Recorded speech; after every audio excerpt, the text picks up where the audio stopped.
All right.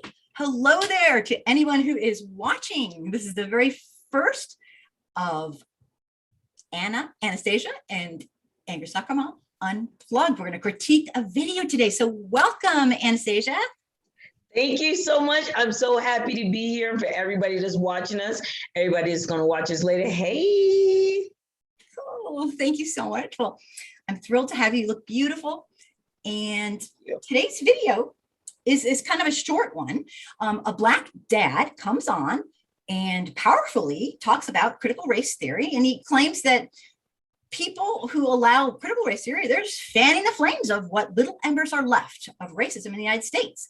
And he's talking to the Colorado School Board, and they end up banning any attempt at critical race theory. Now, people need to understand, first of all, critical race theory is not generally taught in schools, especially at any lower levels. But that's a whole nother story. The father's name is Derek Wilburn, and he's the president of the Rocky Mountain Black Conservatives. So he's been around the block. He knows what he's doing. This isn't just off the cuff, some, nice parent coming up and having to be incredibly eloquent. He says critical race theory only allows racism to live longer. And in this impassionate speech, Wilburn recounts his ancestors, who their history, they were slaves.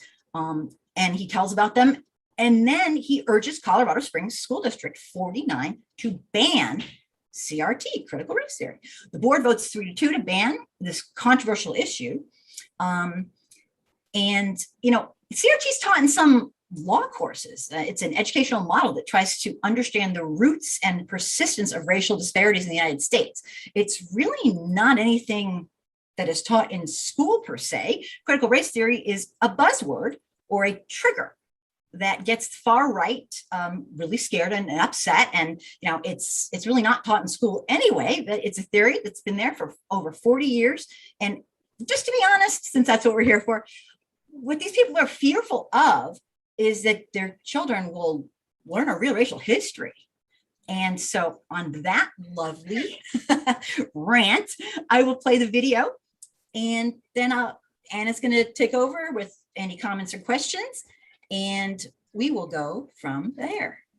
So let's get to it. Okay, let me just get organized a little bit, if that's possible, and we will get started. Well, let me see here. Missing a few parts of my page here. And it's going to take me a second, so no problem. Bear with me. And I will do the video and we'll start. Technical assistance needed. Okay, so here we go. You'll be able to see us a little bit and the video. So let us begin.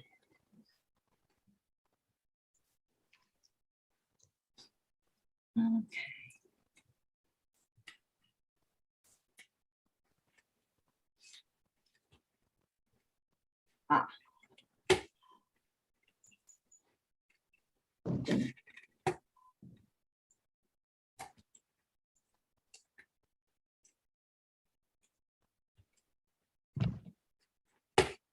2 seconds. Sorry for the delay. Oh, you're fine. You're fine. I just didn't know that we were still doing this. You say squirrel, the next shiny object. Okay.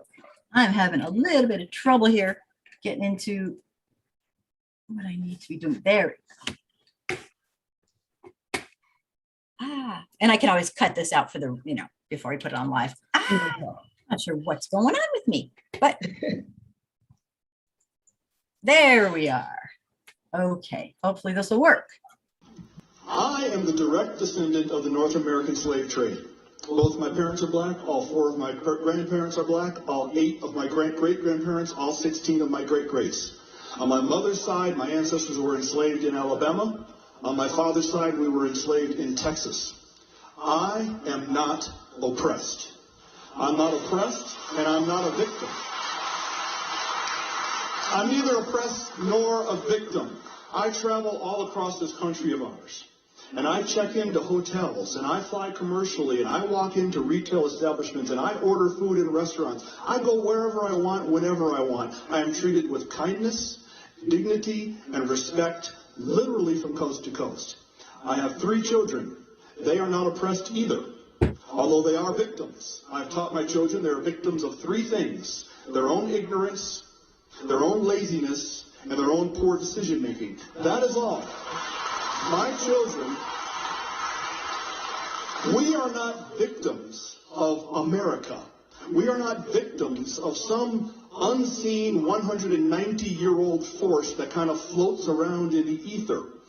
Putting critical race theory into our classrooms is taking our nation in the wrong direction. Racism in America would by and large be dead today if it were not for certain people and institutions keeping it on life support.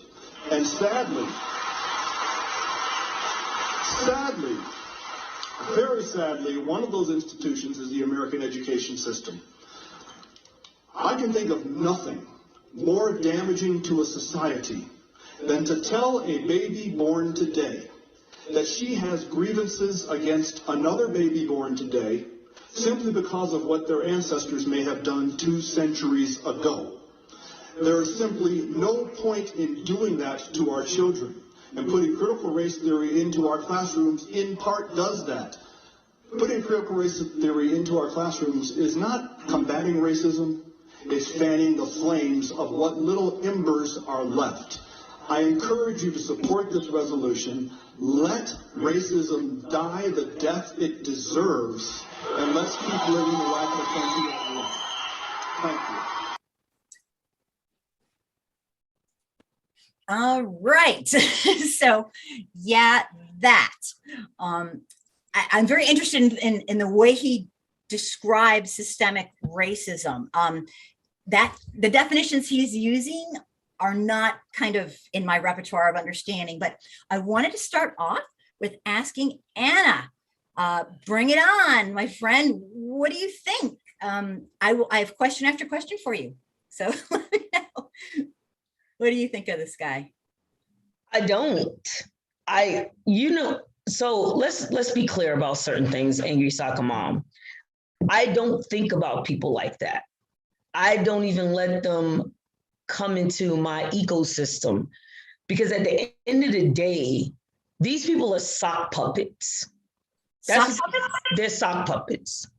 What do you mean? Tell me more. Meaning that they got somebody's arm up their ass, telling them what to say and what to do, because those people have control over them. Because let's be clear, right? Black people did not bring racism to America. Okay, let's be clear about that. We have been over racism since day one. Let's be clear about that.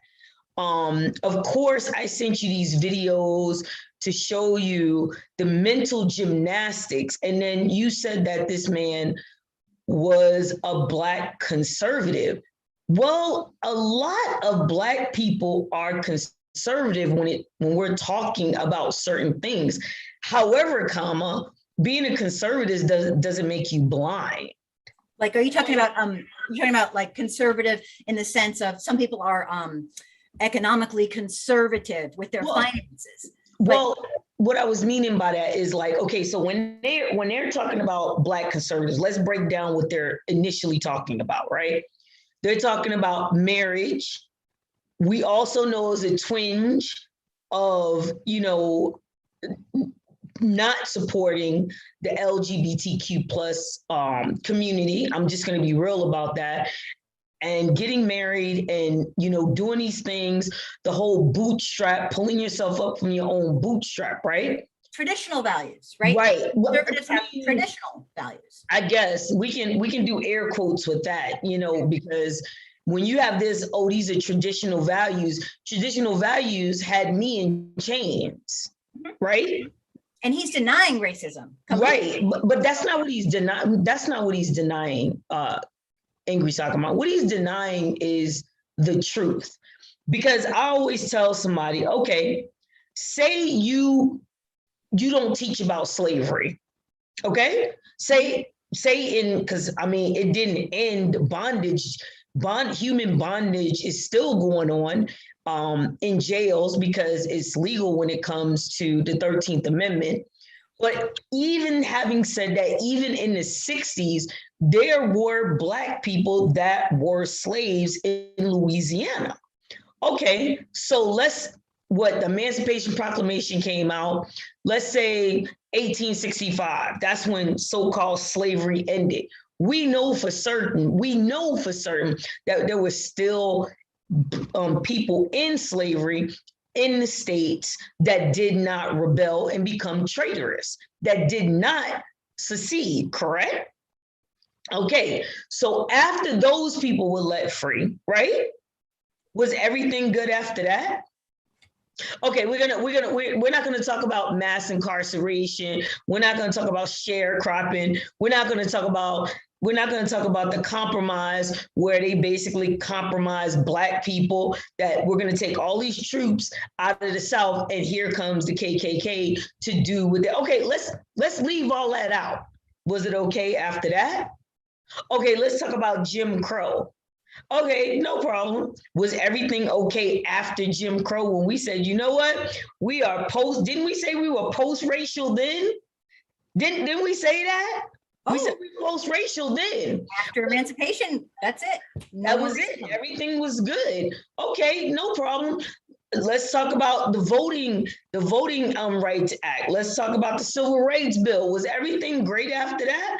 No, it wasn't. Let's talk about the 70s. Was everything great in the 70s? Okay, let's talk about the 80s. Was everything great in the 80s? Let's talk about the 90s. Was everything great when you had crack and you had all of these things happening during the 90s? Mass incarceration, entire neighborhoods just destroyed. You know, so the thing about it is, like I said, we can bird box this, and let's pay attention to who was behind him. Who was behind him? And this is why I called him a sock puppet, because I'm looking at who these people are behind him. We can play this game that I'm colorblind, but if he hasn't gotten it already, he's going to get his Negro wake-up call, just like Candace Owens got her Negro wake-up call.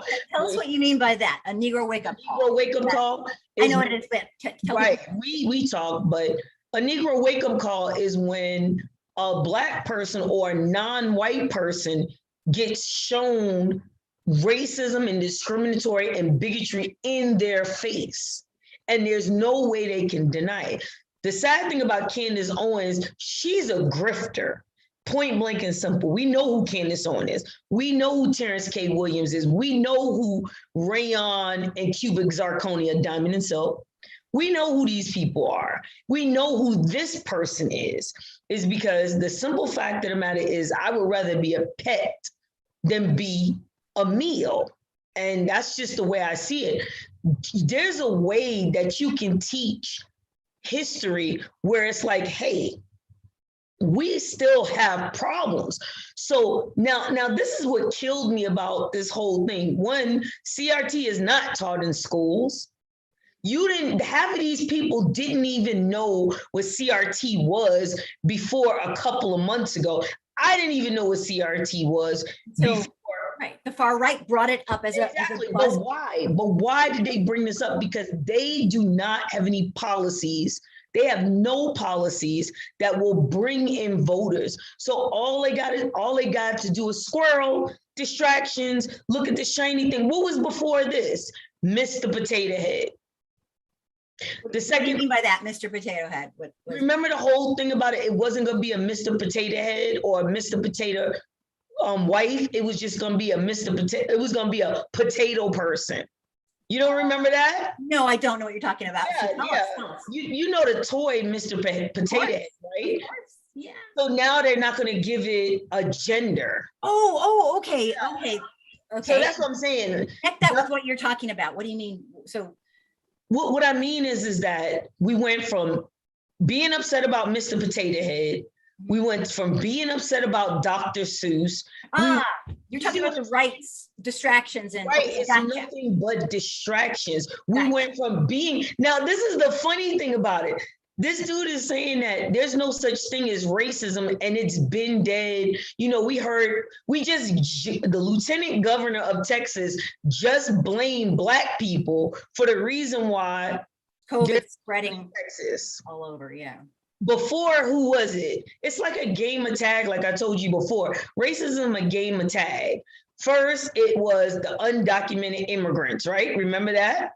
Oh, absolutely. It's gone from person to person to person, right? Remember, it was undocumented immigrants, then it's Black people. Then, of course, you know, we have the situation that's going on in Afghanistan. Somehow, some way, it's going to be their fault because they're refugees and helped us. And so the American government, you know, kept one of its promises, which we know that's few and far between.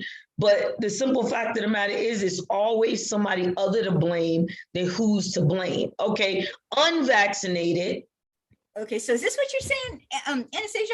Are you trying to say that the Republicans don't have any actual policies? They just continuously try to pull in people based on their anger and how fear and how upset they get and their worries and concerns. And it's all about emotion. And it's all about things that aren't really truthful and honest. Is that kind of, you're bringing it up? No, that is exactly what I'm saying. Okay. Is that we go from culture war to culture war to culture war.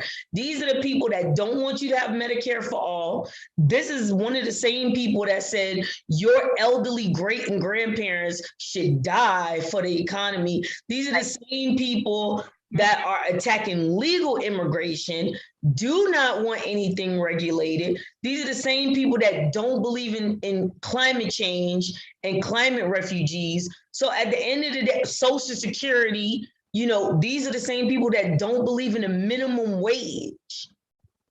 Right. So, I mean, it's crazy. We have a comment here. Are you ready for a comment? Yeah, of course. Garrick says, "Hi, Garrick. Welcome and welcome. I am Legend. Thanks for being here." Garrick says he's referring to the man in the video. He's pandering to racism and telling these racists what they want to hear. This man is setting himself to learn the hard way. Enabling racism will only get one bulldozed. We'll only get one bulldozed. And I guess what he's saying is, and I don't want to speak for Garrick, but this guy's going to get his pretty soon when he realizes he's not part of the gang. He's being used. He's not. But that's the thing. Like I said, that's why I said this dude is a sock puppet. Because at the end of the day, you have to pay attention to who is around you. Clapping and clapping. Look at the dancing Black person. What Donald Trump said, look at my African American out there. And trust me, once they get done and over with you, trust me, they're going to get rid of you. A master always disregards their tools once they're absolutely.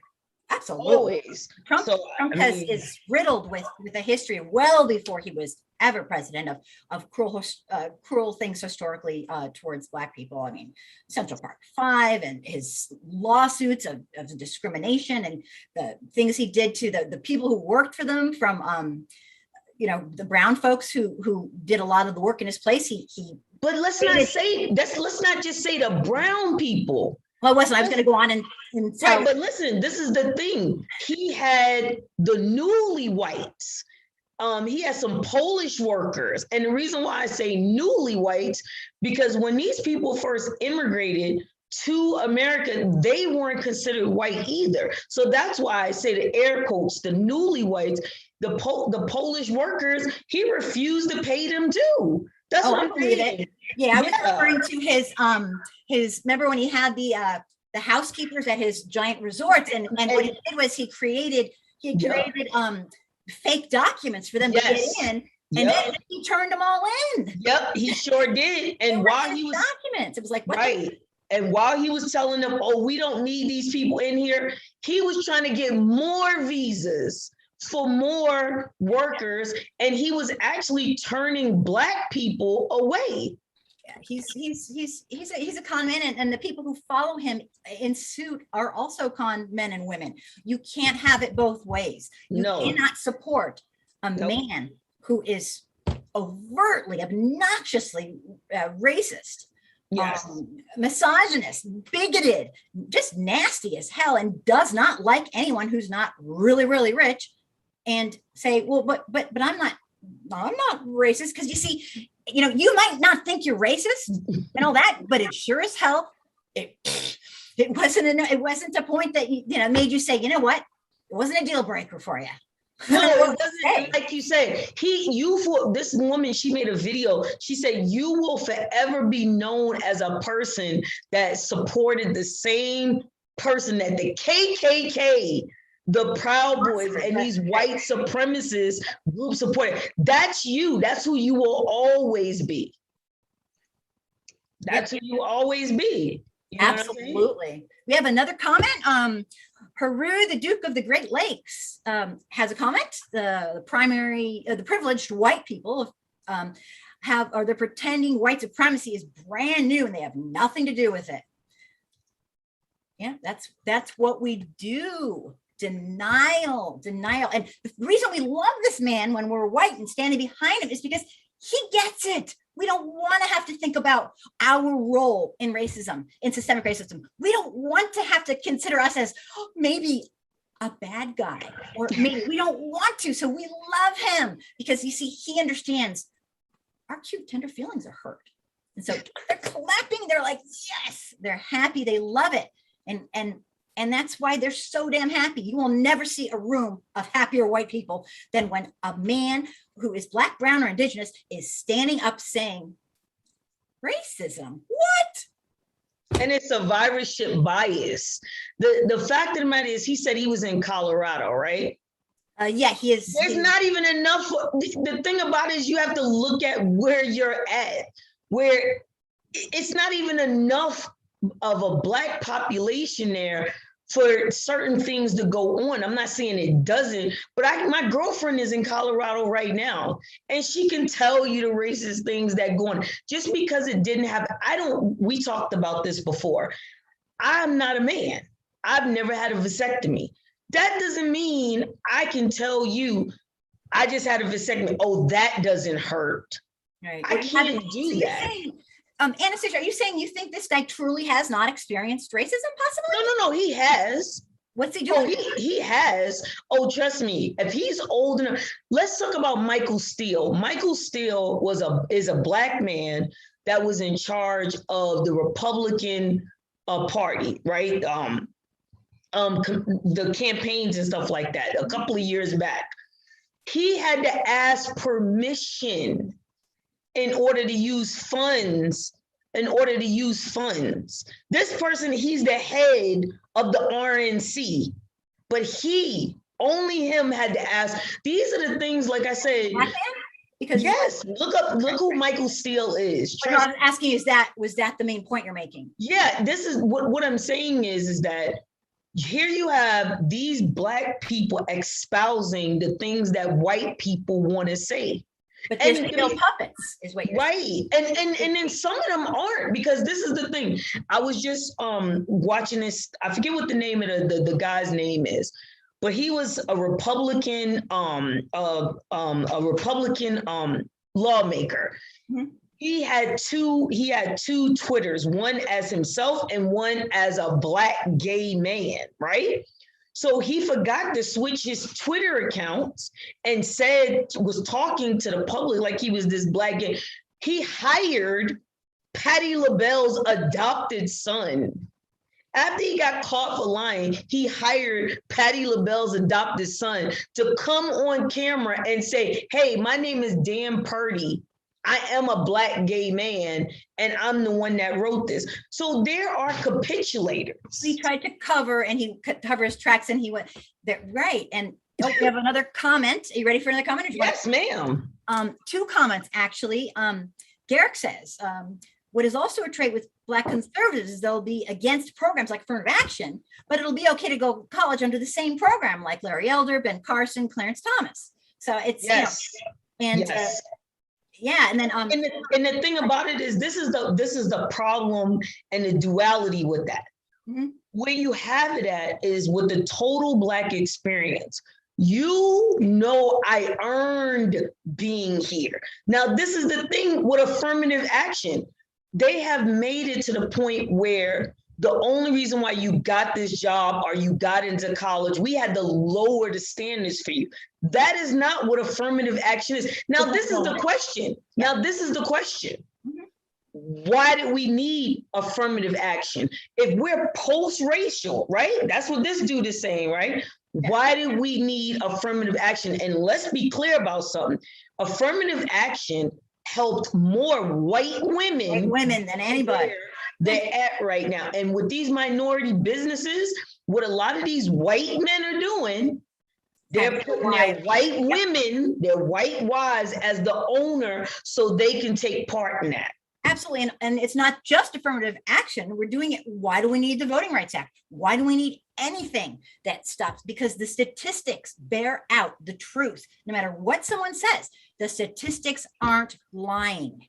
And they are grim about the number of people, percentage-wise, who are abused and rendered with injustice because of the melanin that's active and more active in their bodies than other people. I mean, it's ridiculous. Right. So statistics don't lie. We have another comment. Are you ready? Yeah. Peru, the Duke of the Great Lakes. If someone, let me back it up because he's got a bunch of comments. Right. Three in a row. Let me see. So his first comment was they're pretending, white folks are pretending it's what, some brand new thing, which we all know is, yeah, right. Next comment, if you're white in America, you are racist because you don't belong here. Your ancestors stole our country. And third, if someone broke into your house and took over everything, what does hate have to do with it?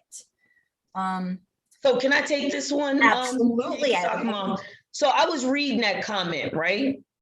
And I was reading everything that this gentleman said, right? Now, let's be clear about certain things. We are on stolen land. That's why when you and I talk, I always give homage to the fact that we are here on stolen land, right? Absolutely. The second thing about it, what he's saying is you came here, broke into my house, burned my villages down, raped the women, took people into slavery, gave them diseases. You know what I'm saying? And now you want to talk about hate. Who are you to ask me if I hate you? If somebody did the same thing to you, how would you feel about it? Now let's talk about the complexity that comes with Black people and Native Americans. There were First Nation people that were vicious slave owners. So even in that type of situation, I understand what's going on. And I'm not saying, oh, well, this is not my fight, but we have to understand that in that complexity, when we have these people going at each other, like I said, it's always a hand.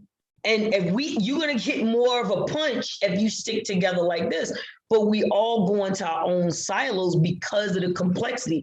Martin Luther King, the Poor People's Campaign, and what's going on now with Reverend Dr. Barber, he's saying, yes, we all got something in common. We're all together economically, right? We need to come together because the thing about it, at the end of the day, the rich elites don't really give a damn about you either. Right. Now, our real enemy are the wealthiest elites, but the GOP and the far right would have you think it's the immigrants, it's the Black people, it's the brown people, it's the indigenous people. They're taking from you. They're taking from you. They're taking from you. Corporate welfare takes, oh my God, so much more money out of your taxes than anyone on welfare. We have no idea. It's like not even a close call. It's like $36 to $6,000 per year. Right. $6,000 corporate welfare. Right. We are being played the fool, and it's keeping us against each other. It's keeping us. We're being played the fool. We're doing exactly what they want. Well, this is the thing with the Civil War. The Civil War was super stupid in certain ways for people to participate. So you as a poor white person, because they always do this whole thing, oh, white people back then couldn't afford slaves. Exactly. So you as a poor white person cannot get a job because this rich white person or rich whoever, because they always like to throw this that, oh, there were Black slave owners. Okay, what is your point? What is your point? There are women that rape other women. What does that mean? It's okay for you to rape a woman as a man because there's women raping other women? No, that's super stupid. But the thing about it is that you're fighting a war. You're happy. You're wearing these talismans that, oh, it's about heritage. Heritage to do what? So now the rich elites have pitted you against me. You're poorer than I am. Right. I'm trying to, That's been going, so I didn't mean to cut you off. Yeah. That's been going on and on since the very beginning. LBJ said, Lyndon B. Johnson said, and I hate to be so antiquated with this, but he basically said, I got like a quote, quote from him right here. And he said, if you can convince the lowest white man, he's better than the best colored man. He won't notice that you're picking his pocket. Hell, give him someone to look down upon and he'll empty his pockets for you. Right. And that's what we've done. Right. Feelings. They always say, why are you Black people so emotional? Bruh, you just had a man go up to the Library of Congress and threaten to blow up, property. And y'all telling us why we're emotional about you killing us in the street. He's mad because supposedly his healthcare got cut off. That's the party that you're supporting, though, that wants to do that. Right. He's supporting the far right, and they did it. And they truly believe, Anastasia, in my heart, they believe that if we give free healthcare, then people won't have an incentive to stay healthy. What the actual fuck? I'm sorry. That's goddamn ridiculous. But did you see what dude did on the Laura Ingraham show? And he was like, nope, but I saw. No. It was just a clip on TYT. That's the only reason why. But he basically, this is what he said. He said that he was talking to the K-9 unit in the Green Berets or in the military. And he said they don't feed the dogs till at night because a hungry dog, a starving or a hungry dog is loyal. That's what he said, the guy from Bar Rescue. And I was like, are you serious, dude? So you're saying that you want people to start, and Laura Ingraham, she was smarter, like, we're not saying we want people to start, but you are saying that. You are saying that. Bottom line for me, at least, and I'm speaking for me only, obviously, is that the wealthiest elites are running the show. Which she is. They know how to do it. And they are pitting us against each other. Yep. And they're doing so by breaking into every stereotype and every bigoted and every racist thought we have. And they are encouraging us and telling us that those people are the problem when it is actually corporations and wealthiest billionaires out of control, making laws to make themselves richer. And we're suckers for falling for it. And anyone who's not a billionaire in the Republican Party is voting against their own best interests. They do not care about your welfare. It's like capitalism on steroids. I'm saying about Swirl. First, you were upset about Dr. Seuss. You were mad that they were going to make Ariel, a Disney fictional character, Black. That's what you were mad at. That was the latest thing that you were mad at because you didn't think Ariel, there's no, like literally some people were doing tests to show you that there's no way Ariel would be Black and be a real, I was like, plot twist, mermaids aren't real. Dummy. Plot twist, they can be any color they want to be.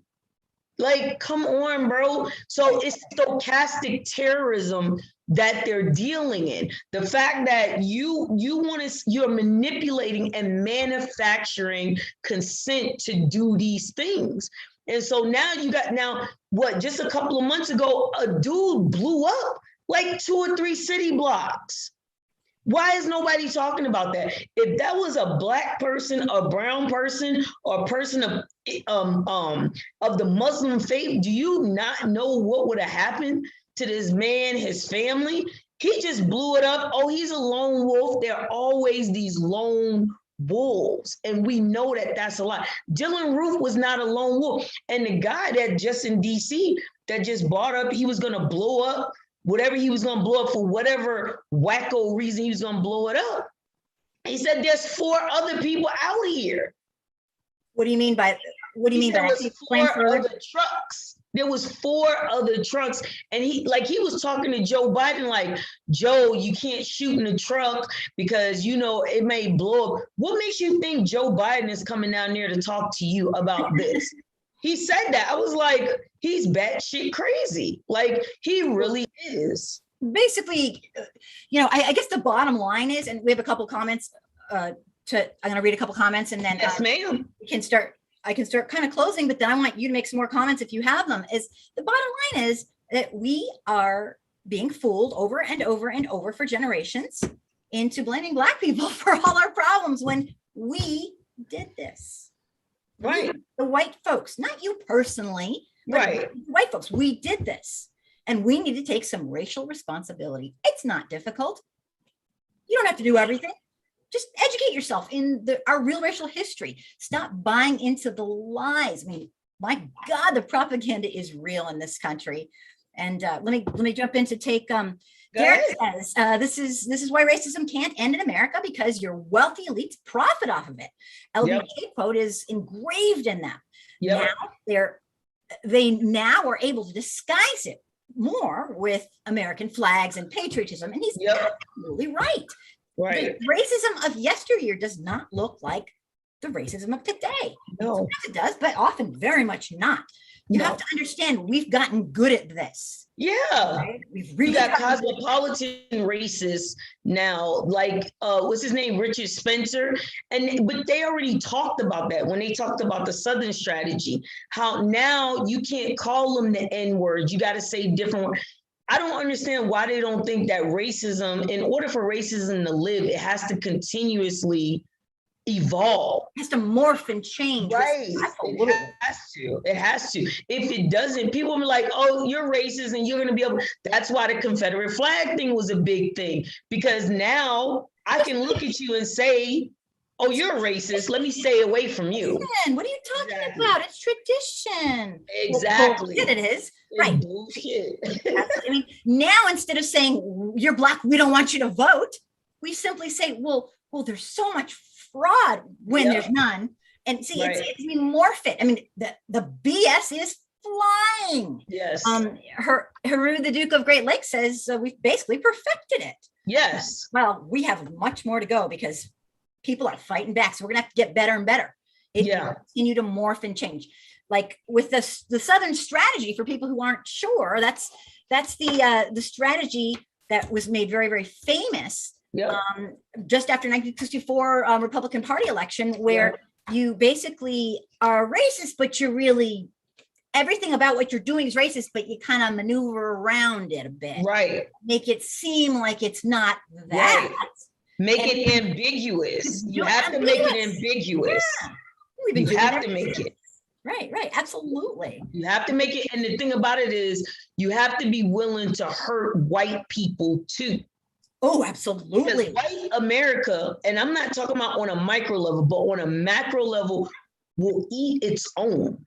Absolutely. As long as you're not getting it, we'll suffer, just like the pool thing. We talked about the pools, and when people did not want Black people in pools, they closed them all down, the public pools. But then white people couldn't go in the pools. It didn't matter. As long as we will harm ourselves and vote against our best interest, as long as they get nothing. Yeah, I will cut my nose off to spite my face. And now nobody gets anything.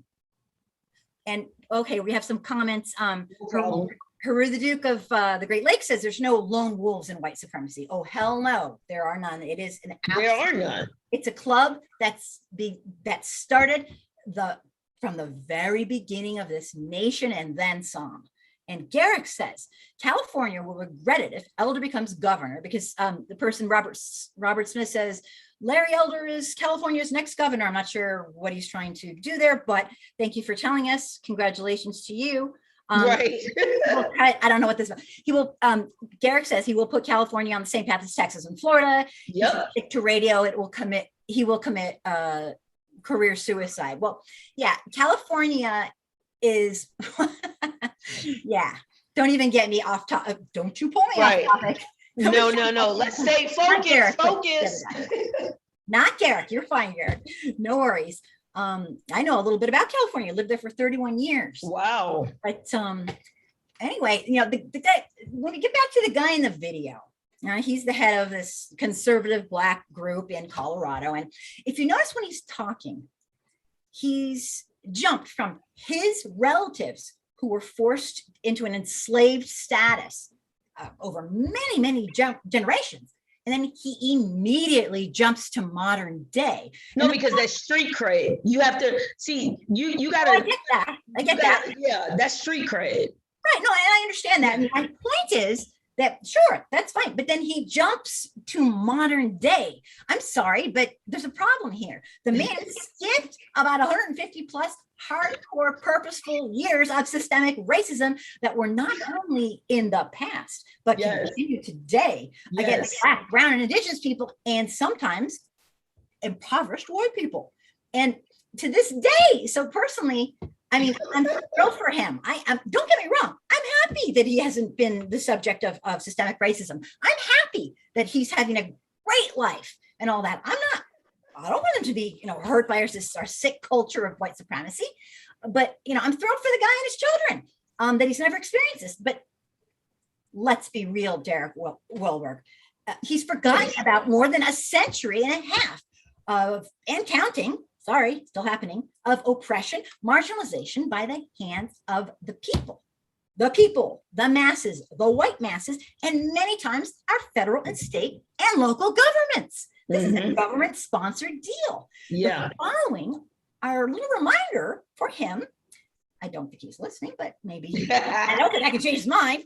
But Anastasia, the following is a reminder of the rules that we've created and the laws that we've created to make it nearly impossible for Black, brown, and indigenous people and people of mixed heritage and some impoverished white people to accumulate generational wealth in a society whose economic system is based on capitalism on steroids. I just gotta list them off. There's redlining and housing, land, businesses, loans. There's hundreds of mass murders of, you know, mass murders of Black Wall Street's just one of them. Black people, destruction of their property, of their land, the origins of the police as slave catchers, and the continuing culture of abuse and murder that we just say, well, there's that blue line, you know. What the hell? We know about it. There's voting oppression through a variety of means, all complete bullshit. The one that just kills me is this announcement where we've had the most solid, secure election in the history of the world.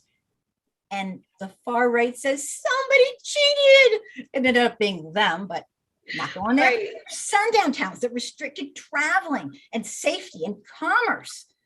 There's lynchings, there's Black codes. It was just slavery under another name, but maybe possibly even worse because nobody valued the people. There's massive for-profit prisons, school and prison pipeline, medical racism. I could go on and on. And unfortunately, this doesn't seem to be the overall experience of most non-white people, the way this man is talking. I don't know how you felt when you heard him for the first time, but not only I do not think he's the majority, but and you can talk to that in 1 second because I wanted to say, but academia, statistics, the facts of life do not support him on equity or inclusion or justice in America. What he's saying goes against academia, science, social science, and everything we see today. So what did you think when you first heard him? So this is the thing, like when we begin first talking about this, I didn't think anything about him. You know why I didn't think anything about him? Because at the end of the day, you're always going to have those people. You had those people doing the civil rights. Her name was Julia Brown. Julia Brown was an informant for the CIA against Martin Luther King and said that Martin Luther King was a part of a communist party and that the Russians were stoking racial animus, and all the stuff that was happening was not really happening.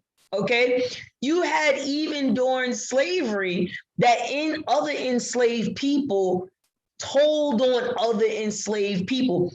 The Denmark Vesey, the church that Dylan Roof went to, would have been one of the biggest slave insurrections. But guess who told on Denmark Vesey? Other Black people. So even Nat Turner, that's why Harriet Tubman carried a gun, because she's like, you're more of a danger to us. If you decide you're going to go back, I got to kill you first, because you're going to be more of a danger and going to get more people killed if I allow you to go back. So basically, if I'm looking for, they call it dumbmf.com. If I was looking for every wrong answer, if I was looking for everything that's facts, is factless, apolitical, ahistorical, I would go to him and call him, www.dumbmf.com, because if you look at the books that's in my library, everything he's saying, now what he's doing now is saying, oh, my kids are not oppressed other than by their own ignorance, bad choices. And he said one other thing, right? You skipped like everything that was in the middle of it. Like you trying to name them all. He was trying to name it like things after things. And, yeah, like you're telling me that cops are on record stating that we were told to stop Black people on purpose. I love beating Black people up. He skipped everything. Let's say 2021. 20 to 2021, how many lynchings that there were? How many Black people were killed in predominantly white towns by white people in predominantly white neighborhoods? Kawan Charles. We could go on and on and on, right? You can go on the stand your ground. And go ahead. No, you stand your ground. That wasn't made for Black people. No, that was made to kill Black people. That was to kill Black people. Yeah. We know that. Yeah. Long guns in Alec and Walmart. We know Alec is in league with these lawmakers. And after the Trayvon Martin tragedy, the biggest seller of long guns was Walmart. And they are the same ones that was pushing stand your ground. Yeah. And, part of it, and as a white person talking about this, I really need to watch my lane, because you see, I'm a white person. And what I mean by my lane is I came on today and I'm critiquing a video of a Black man speaking his truth. And you might say, well, he doesn't really believe it, but this is his truth as far as I know. And as a white person, it is not my place to tell him how to feel, think, act. I do not know mine either how to stop systemic racism in America than a person who lives it. But the strange part is he says he's not living it. So, I'm kind of crossing the line a little. I rarely do this, but you know what? I'm getting bolder. And I need to say this video shocked me. And the thing I wanted to add, before we close, and I want to hear what you have to say in our closing, is I am not for 1 minute blaming the victim here. Okay. This man is also a victim of his surroundings and of this incredibly strong culture of systemic racism and white supremacy. I don't know why he believes what he believes, but he does. And it is not my place to say, well, I know better. But I can say he is very, very much not following the statistics, not following the science, not following the social science, not following what most people, and I mean a big percent, have experienced. And so it's just really incredibly hard to watch. And that's kind of a disclaimer from me, because it's bothering me as a white person to come on and how dare I, but that's why we're a team. And I'm not an arbiter. Like I always tell people, I am not the arbiter of Blackness, nor are we a monolith, nor am I speaking for the Black delegation, nor did Angry Soccer Mom bring me on here as her, as they would call, Black winch to explain and big her up. Right. The reason why she brought me on here is to say that that is not everybody's experience. Like my children, like I told you before, my children first learned that they were Black on a school bus in kindergarten. You know what I'm saying? I didn't send them into most 99% of Black parents hate having the talk. Right. And I forget which, yeah, that you want to believe that too. You want to believe that we are post-racial, but we're not. I can tell you that right now. We are not post-racial. And the fact that I don't know what you've not been paying attention to, but again, that may be his experience, but I can tell you right now that he's a sock puppet. It's not a shared. Yeah, that's not a shared experience, but that's like me saying, because I was not sexually assaulted as a child, that child molestation doesn't happen. And if you stop talking about child molestation, then it'll go away. That's what hurts. He's using sampling of one, and he thinks he's talking about systemic racism, but he's not. He's talking about his own personal experience.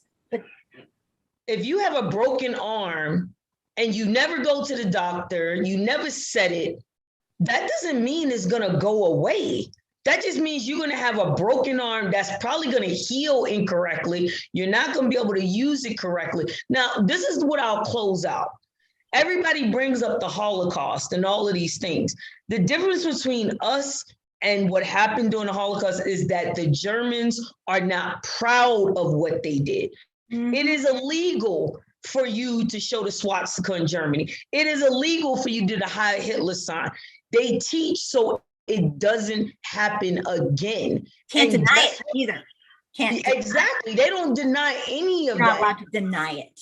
Right. When you go to these Holocaust museums, you're going to see Americans dancing and doing pirouettes and doing all these kind of things, because to them it's abstract. It's something that somebody else did. But if you go to the Whitney plantation, because the Whitney plantation had to put out, we don't do weddings here. Because why would you want to do a wedding at a plantation? Because you've separated yourself from that. And I've never understood that. Why would you want to? But I also look at this man, not this Black man. I look at that man in the video and I say, what did those people tell you? What books have you been reading? Because you have to be of a certain constitution in order to say the things that you said. There's no way. And you already know I'm in an interracial relationship. Right. Well, the thing that hurt me, Anastasia, just personally, is, and not to make it about me, but I'm me, so hello, is that just because he hasn't personally experienced it, that means that it doesn't exist and nobody around him. I mean, does he not have eyes? Does he not read? Does he not study? Does he not? He seems like a very, very educated man, at least in the way he speaks. He's an excellent speaker. That's for sure. He's passionate. So he seems very educated. So clearly he cannot, he's acting like total denial. Sure, that's great. He hasn't had that experience. But hello and welcome to the rest of the world. It's not just about him, and he's being influential based on his experience.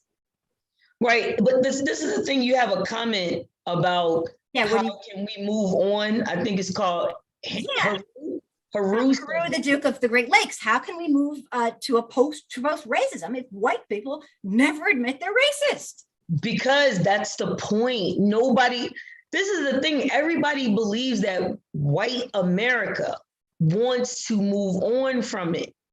Why would I want to move on from something that I'm benefiting from? Mm-hmm. Let's be clear about something. Racism, as Dr. Claude Anderson says it, is the competition of groups of people for wealth and power. If I am benefiting from something, why would I want to give it up? And then even if I do something wrong, I can blame it on you. Right. And I want to jump in there really quickly, if you don't mind. That's a great definition, but I want to add something to it. Yeah. And that is, white folks believe, feel, it's our feelings again. We feel we are benefiting from it. It's our feelings. Most of us are actually not benefiting from it. We just don't know it because we've been played the fool. If you are among the billionaire class, the multimillionaire, the billionaire, then you know what? Maybe you are benefiting from it. But if you're not, you're voting against your own best interest and you're being played the fool. I agree. I totally agree. And this is the thing. You and I had a conversation last night, you know, about a PTA meeting. And the sad part about it, of being in a status, a Schrodinger's cat type of situation, the cat is neither dead nor alive, is when you walk into a situation and you don't know if the people are talking to you and being nice to you because of who you are or because of who you're not. You understand what I'm saying? Well, it's a lot of psychological games being a Black person or a brown person or Indigenous person, because you know society overall, but it's true, you don't know the individual. No. When they say something, it's well, are they, you end up, it's kind of vague, you're second guessing yourself. You can tell. If you want to give the example before we close. Yeah, it's a thing, but this is the thing. I live my life in that constantly, because you're in a situation and it's always, wait a minute, did you say that to me because you're happy that I'm here? Are you happy that I'm Black? So what she's talking about. Tell what happened. Tell what happened. Yeah, right. What Angry Soccer Mom is talking about is that we were having a conversation and I had went to a teacher appreciation breakfast. And one of the parents said to me, "I'm so glad you're here." Now, when she said it after we had been talking about being in Mississippi. And not a lot of people see, that's one thing I didn't tell you, that it was after a conversation about living in Mississippi. And so that's why when she said, "Oh, you made the right choice, we're glad you're here." And I'm like, are you glad I'm here because I'm Black or because I'm here helping out with the PTA? And I don't know what either way she meant it. It's just a constant, I have to think double-sided about it. And then people are going to say, "Oh, you're being negative. You should take people at face value." Come on, man. Angry Black woman, Anastasia. Always been the angry Black woman. You are not allowed to have emotions. Don't you realize that? No, not at all. We're not allowed to have emotions. We should be blank slates. Right. And the thing about it is, but I've also been in situations where people have told me, you need to go back where you came from. And I'm like, Brooklyn? You need to go, okay, I'll go back to Brooklyn happily. And I often tell people when they say that to us, "Oh, send me first class to Ghana. Make sure it's first class with my whole entire family. I want a one-way trip there." So what are you talking about? But yeah. People are incredibly naive. And you know what? And I can't speak for the answer to this. And then I'll give a couple more comments and then we gotta run. No problem. But when people ask, like, so how are we going to ever get people to realize what's going on? Well, first of all, we do realize what's going on at one level or another. We absolutely do. Sorry, we do. Just facts. However, bringing white people along and educating us, education and traveling the world are the two things, statistically speaking, in academia, that get people to be less racist and more accepting of people who don't look like them, don't pray like them, don't talk like them, I'm talking everything. It's traveling the world, which I'm sorry, I don't have the money to have everyone travel the world. Education. That's why I am so into educating people about our real racial history. People say, "Why don't you do something about it?" Well, that's what educating people about the truth about our real racial history does. I don't have to teach them a thing. I don't have to convince them of anything. Anyone who studies our real racial history, anyone. I mean, if they're really studying our real racial history, not the whitewash crap you get in school. No, no, no. Right. I mean, stunning it. Will realize white supremacy is the essence of our being in this country and much of the world. Yep. So last two comments right here. But that heard the Duke of Great Lakes, fantastic comment. Let me see. So I skipped a couple people here and there and everywhere. Garrick, we have also created buzzwords to deflect and deny racism, playing the race card when the complex topic comes up because America wants to continue its racism and implicit bias versus confronting it. We don't want to hear it. Absolutely. And Garrick, next time someone tells you to go back to where you come from, use Paul Mooney's line. You can't return stolen merchandise. Ooh, ouch. Yeah. Yeah. I mean, he's right though. But this is the thing. Like I tell people, Jane Elliott told us within one generation, we could be done with racism.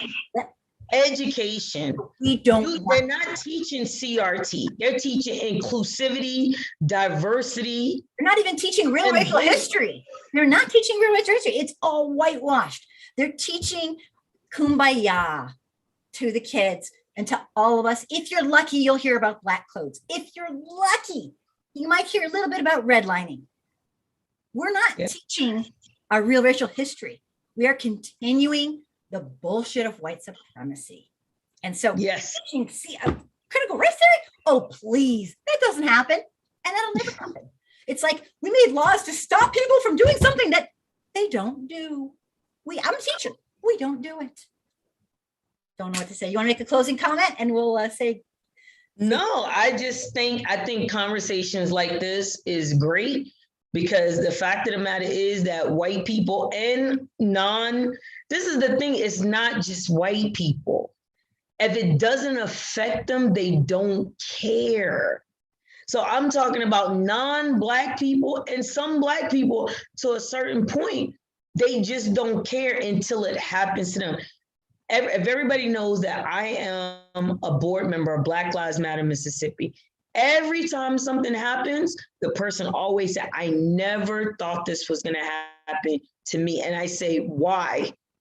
Because we're special. Why? Why did you never? It's just like a drunk driver. That's not the first time that person was drinking and driving. Right.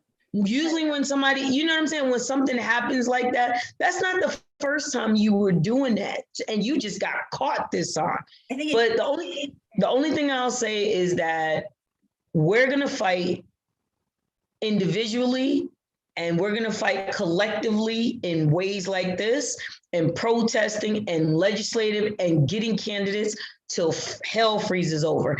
And if there's any more injustice, like I always say, we're going to fight you on the ice. So get your skates. Yep, we're going to do what it takes till our very last breath. Yes. I don't know if it has to do with white folks learning vicariously or having empathy, or I don't know. It's a very strange, disturbing, convoluted mess of many, many things. That's all I can say. I have no answers, but I know education is definitely something that can help, and that's where I'm trying to come in. Yes, just hearing a white person say the word Black, boo, I said it. It's not a bad word. It's a neutral word. Okay. And, just seeing a white person say yes, white supremacy is the number one feature that along of our culture, that along with money making, basically. With capitalism. And just if one person thinks, wow, no one's paying that white lady to say that, then maybe I'll make a difference. I don't know. And on that lovely note, thank you so much for being here. Thank you. I'd like to make this a weekly thing. We critiqued videos. All right. Videos. So we'll definitely chat about that. All right. Talk to you later, ma'am. Thanks for everyone for being here. Bye. Bye-bye. See you this Wednesday, hopefully. Yes, you will. Great. All right, my friend.